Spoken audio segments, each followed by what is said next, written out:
operating system, of course, is an issue, but also in terms of the linkages, Michael Owens, the fact that we're all linked on one internet, the fact that, there's no safeguard to ensure that what happens in one part of the world, doesn't impact on the other part.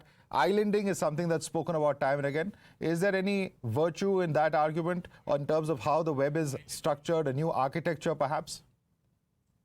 Over the last at least 20 years, specifically the last 10 years, we have seen the globalization of connected systems, and it continues to be more and more. APIs and microservices allow us to connect various different entities and processes together to be able to interact and engage both financially, socially, in ways we've never had before.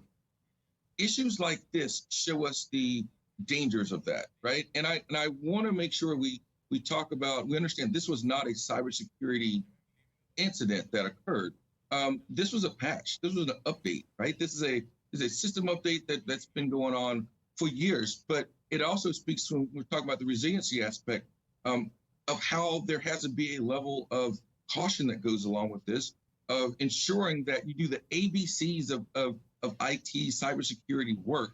And I don't know exactly, we're not exactly sure what caused this. I know that the CEO of CrowdStrike, Mr. Kurtz, put out a message this morning and said that, he deeply apologizes for this and what happened, but did stress the fact that it wasn't a cybersecurity attack or a security incident.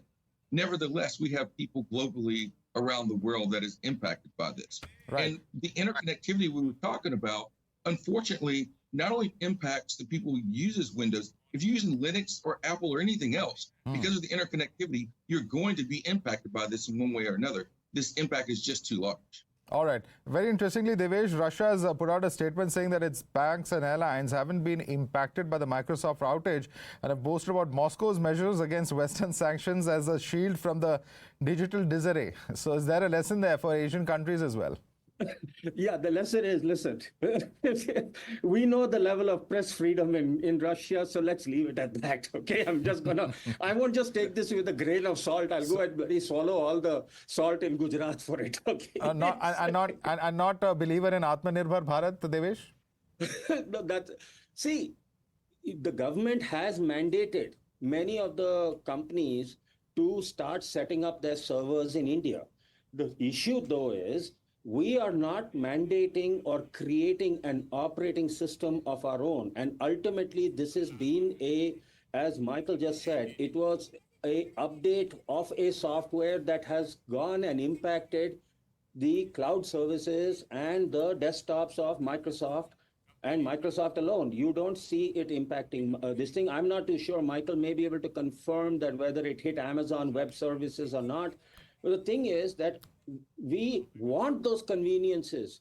I want to be able to be sitting in Europe and make a payment in India through my credit card, or I want to use my credit card. It should be able to be connected to a system in India that authorizes, this guy's credit card is good. Okay. So we are living in a connected world which enables our global economy, and we cannot really isolate it. We can create backups. Okay, but we'll have to leave it there. Devesh, we'll have to leave it there. Certainly an issue that has spread alarm across geographies, across industries, and perhaps technology, while it has all of its positives, also sometimes tends to show us how vulnerable all of us are. Michael Owens, Devesh Agarwal, thanks so much for joining us on the broadcast this evening.